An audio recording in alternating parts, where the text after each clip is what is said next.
예, 하나님은 시간의 주인이시고 영원이십니다. 요한복음 1장 1절에 태초에 말씀이 계시니라는 말씀은 창세기 1장 1절에 태초에 천지를 창조하시니라 하신 그 천지를 창조하신 그 시간 이전에 시간 밖의 시간이 흐르기 전에 스스로 계신 분으로 하나님께서는 시간을 초월하는 분이시지만 동시에 예수님의 성육신으로 말미암아 시간 안에서도 활동하고 계십니다. 마치 극작가가 자기가 지은 극 속으로 들어오는 것처럼 말입니다. 오늘 베드로후서 3장 8절 하루가 천년 같고 천년이 하루 같은 이 한 가지를 잊지 말라. 하나님께는 그는 하나님께서는 시간의 과정과 역사적 과정을 움직이게 하시면서 동시에 시간 속으로 들어오십니다. 그래서 이제 욥과 다윗의 고백을 보시면 욥기 7장에 나오지요. 아침마다 저를 번징하시며 순간마다 단련하시나이다. 내가 침 삼킬 동안도 나를 놓지 아니하시길 어느 때까지 하시리까? 라고 이렇게 탄식하고 있는 것처럼 하나님께서 우리를 시간 속에서 우리를 주관하십니다. 고린도전서 15장 51절에 보시면 보라 내가 너희에게 비밀을 말하노니 우리가 다 잠잘 것이 아니요 마지막 나팔에 순식간에 호련히 다 변화하리니 이렇게 말씀하고 계십니다. 우리말 번역이 참으로 알기 쉽게 되어 있습니다. 이 순식간이라는 말이 있습니다. 순식간 눈 한 번 감았다가 뜨는 시간 그 사이 숨 한 번 들여마셨다가 내쉬는 그 사이가 순간입니다. 그렇죠? 여기 눈목자에다가 소발 십자 그래서 그 순식간 그 사이를 순간이라고 부릅니다. 순간. 예. 그러니까 눈을 감고 뜨는 그 두 가지 행동 그 사이를 순간이라고 부릅니다. 또는 두 가지 사건 숨을 들이쉬고 내쉬는 그 두 가지 사건 사이 그 사이가 순간이다. 이렇게 이해하시면 됩니다. 그 순간이라는 것은 하나님의 시간이십니다. 물론 시간이라 부를 수 없는 하나님의 시각이지만 그것은 카이로스, 헬라어로 카이로스, 하나님의 특별한 시간을 의미합니다. 예, 그런데 보셔요. 그래서 이 플라톤이라는 사람도 이 과거와 현재와 맞닿는 그 경계선이 순간이다. 그것은 두 가지 행동 사이, 그렇죠? 두 가지 행동 사이. 또 킬케고르는 과거적인 것, 사건을 얘기합니다. 사건. 과거적인 사건과 미래적인 사건 그 사이에 있는 그 맞닿아 있는 부분이 현재적인 것이다. 그 사건을 얘기하고 있습니다. 잘 규정짓고 정의 내렸다고 봅니다. 우리가 이 삶이란 것이 따지고 보면 이 수많은 순간들의 집합체입니다. 그렇죠? 그러면 우리 존재를 구성하는 이 작은 시간의 파편들은 대체 무엇일까요? 이런 의미에서 우리의 이 언어라는 것은 참으로 모호합니다. 엄밀히 말해서 이 순간이라는 것은 한 번의 눈길로 자각할 수 있는 아주 짧은 시간을 의미할 수 있습니다. 그런데 이 언제 한순간이 끝나고 다음 순간이 시작되는지는 사실 정의하기가 힘듭니다. 새의 날갯짓에서 볼 수 있듯이 이걸 초고속 카메라로 찍으면 막 현재 했던 그 시간이 과거가 됩니다. 그렇죠? 또 현재 있던 시간이 미래가 될 수 있습니다.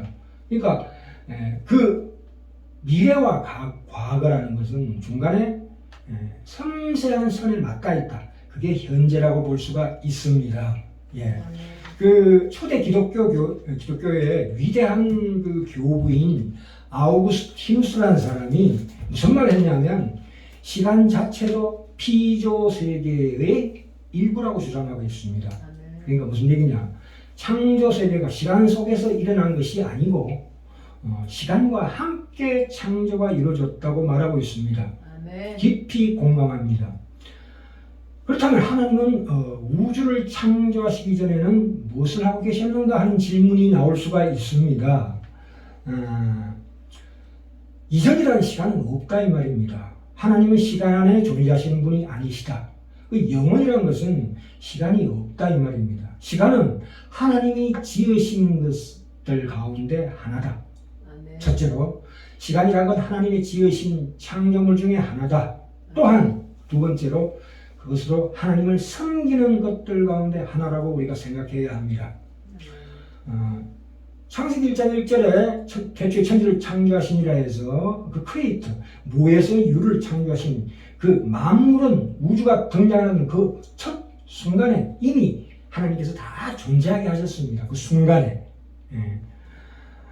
이 동시에 시간을 그 만물과 함께 동시에 투게더 창조하셨다고 말씀하십니다. 그런데 이 창세기 1장을 보시면 왜 6일을 하루하루 구분해서 우리에게 제시해야 했을까요? 그것은 이런 식으로 차근차근 첫째 날, 둘째 날, 셋째 날, 넷째 날, 다섯째 날, 여섯째 날 이 차근차근 단계를 밟아가며 이야기하지 않으면 하나님께서 만물을 시간과 함께 창조하셨다는 말의 의미를 이해할 수 없는 사람 때문에 그렇습니다. 그래서 하나님께서 무에서를 창조하신 그것을 베일을 벗겨내고 이제 첫째 날, 둘째 날, 셋째 날 이렇게 하나하나 구분하고 구별짓는 일이 있다 이 말입니다. 네. 그래서 그 순간이라는 것은 우리가 감지할 수가 없다. 이 시간은 얼마나 더 짧아질 수 있겠습니까? 그 시간의 입자라고 합니다. 시간을 계속 쪼개어서 측정할 수 없는 파편에까지 이른다면 아마도 현재는 사라질지 모릅니다. 또한 반대로 현재라는 것은 무한히 영원한 현재일 수가 있습니다. 우리가 그것을 이해해야 합니다. 그 고린도전서 15장 51절에 보신 바와 같이 그리스도의 몸은 단번에 순간적으로 완전한 영으로 변화하셨다고 했습니다. 예수님은 그 몸을 떠나신 적이 없습니다. 하나님의 시각에서 보자면 예수님은 몸과 영혼이 분리된 적이 없으시다. 그건 우리가 알 수 없는 신비입니다. 인간은 몸은 죽었다가 다시 부활하지만 예수님은 그런 과정을 밟지 않았다고 저는 생각합니다. 알 수가 없습니다, 인간이. 그죠? 이 시간의 원자 개념을 아까 말씀드린 아우구스티누스도 얘기를 했습니다. 그러니까 그 시간의 미세한 알갱이 그 입자가 현재다 이겁니다. 그러니까 현재라는 것은 이 계속 띵뛰기를 한다고 봐야 됩니다. 시간이 흐르는 것이 아니고 띵뛰기를 한다. 그 사이의 간격이 굉장히 길다. 길 수도 있다. 그래서 주께서는 하루가 천년 같고 천년이 하루 같다는 말씀이 성립이 되는 겁니다. 우리가 현대 과학으로서 발견할 수 있는 가장 짧은 시간을 측정할 수 있는 도구가 레이저 광선입니다. 거기에서 아토초라는 게 나오는데 10의 18승의 1초랍니다. 소수점이야 0.17개 0이 들어가고 1초. 그렇게 짧은 시간을 얘기하고 있습니다. 과학에서는. 양자역학 이론에 의할 것 같으면 그보다 더 짧은 시간이 있다고 가정합니다. 플랑크 시간이라고 해서 그건 신의 시간이에요. 신의 시간. 10의 43승입니다. 와. 1초에 0. 소수점만 3자리의 수다 이 말입니다. 이 플랑크 시간이라는 것은 이 지상에서 일어나는 우리의 사건하고는 전혀 의미가 없는 시간이에요. 하나님께서 태초에 천지를 창조하신 하나님 그 영원한 시간, 그 빅뱅, 첫 순간에 가장 중요한 역할을 했을 것으로 보입니다.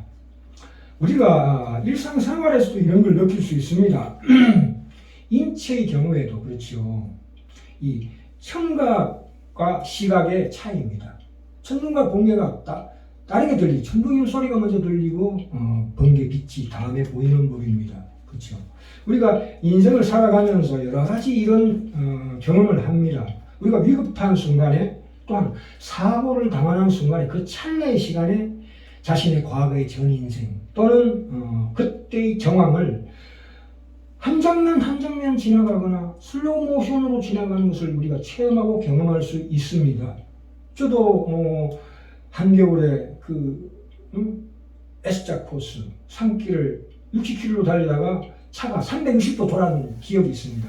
그랬을 때 그 주변의 풍경이 아주 슬로우 모션으로 지나가는 걸 봤을 때 그렇구나. 이 시간이라는 것은 우리가 측정할 수 없는 그 짧은 순간에도 하나님께서 무한히 많은 일을 하실 수 있구나를 정확하게 알 수 있습니다. 우리가 차를 운전할 때 내가 브레이크를 밟아야 되겠다. 앞에 고양이가 지나가는데 갑자기 브레이크를 밟아야 되겠다 생각하고 밟는 사람 없습니다.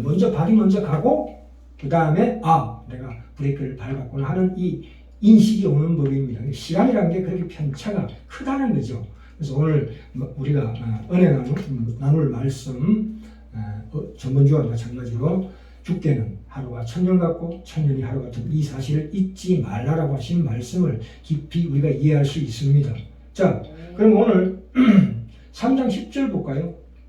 베드로후서 3장 8절 9절은 우리가 전번 시간에 다루었고요. 10절에 보시면 그러나 주의 날이 도적같이 오리니 그날에는 하늘이 큰 소리로 떠나가고 체질이 뜨거운 불에 풀어지고 땅과 그 중에 있는 모든 일이 드러나리로다 이렇게 말씀하고 계십니다. 이 베드로후서 3장 이 말씀은 1장 16절에 그 복된 소망입니다. 이게 우리에게 주시는 복된 소망이다 이 말입니다. 베드로후서 3장 10절이 우리에게 주시는 복된 소망이다. 그런데 이 세상 사람들은 이 역사가 반드시 진보한다는 생각을 믿는 견해를 가지고 있습니다. 우리는 그렇지 않죠. 모든 것이 주의 날이 도적같이 오는 날을 우리가 소망합니다. 그것이 우리에게는 복된 소망이지만 세상 사람들은 모릅니다. 그 헤겔이라는 철학자가 정반합이라는 이론을 냈습니다. 그것이 뭐냐면 정의 이론과 반의 이론이 서로 작용해서 결국에는 합의된다는 거지.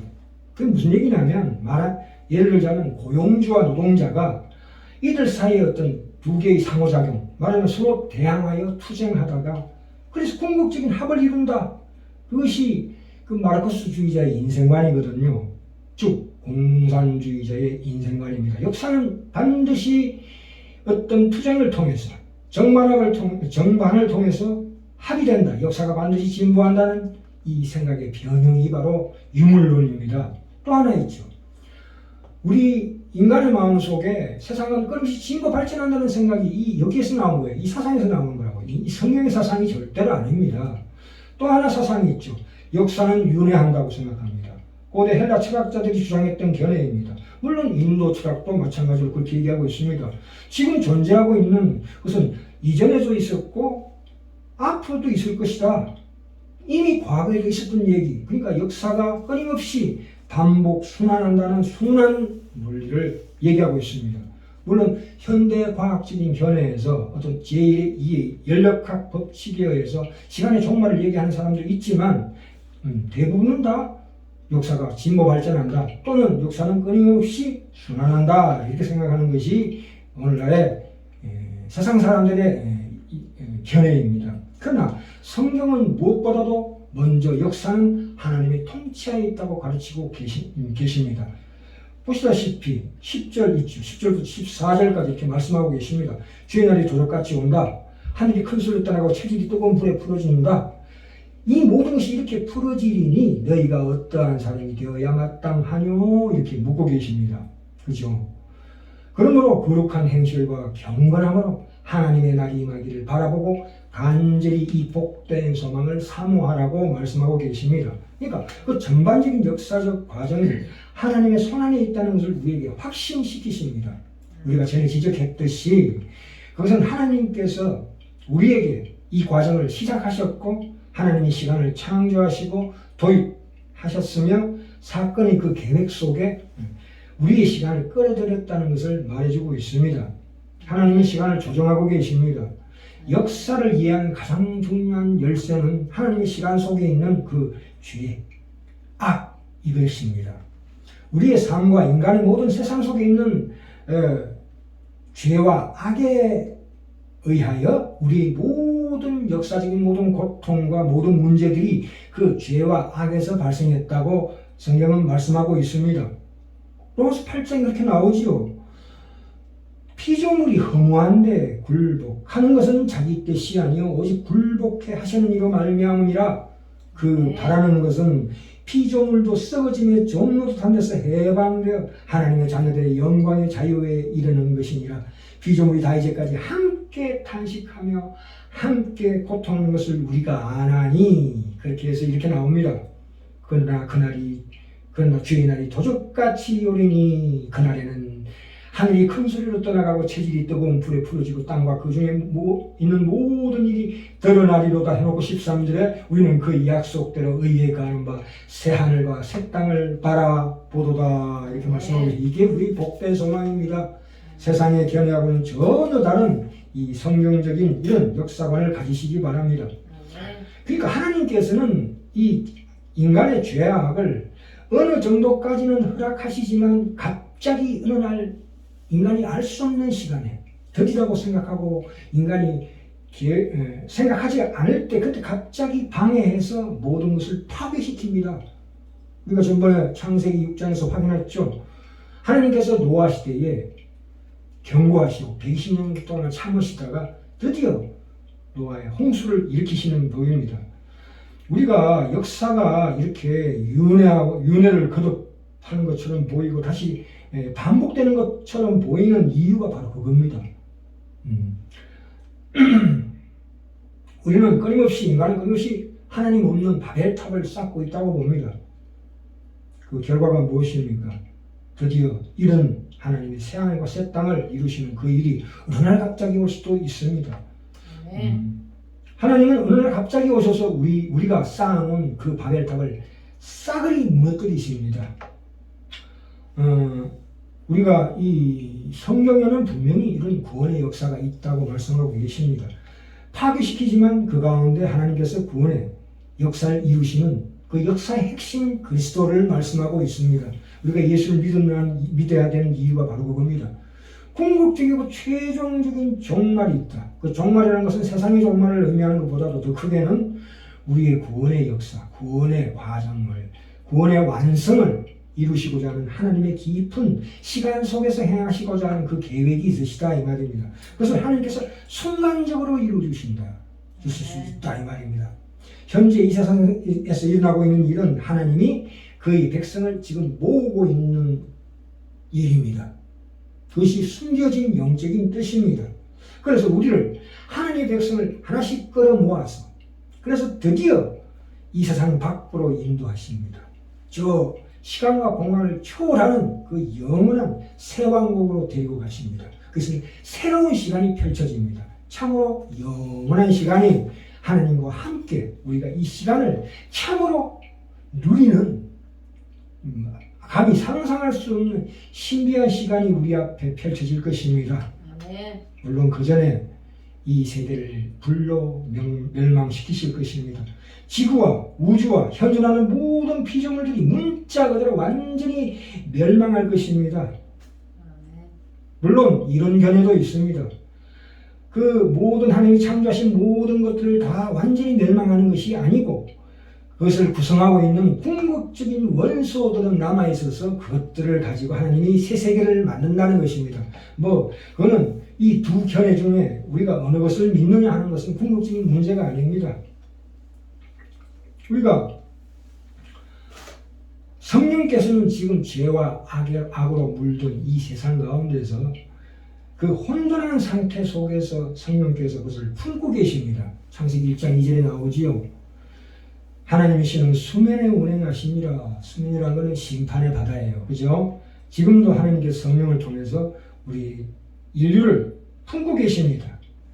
우리가 이런 것을 잘 알아야 합니다. 그래서 우리는 그 약속대로 의에 가는 바 새 하늘과 새 땅을 바라보는 우리 신자가 되어야 합니다.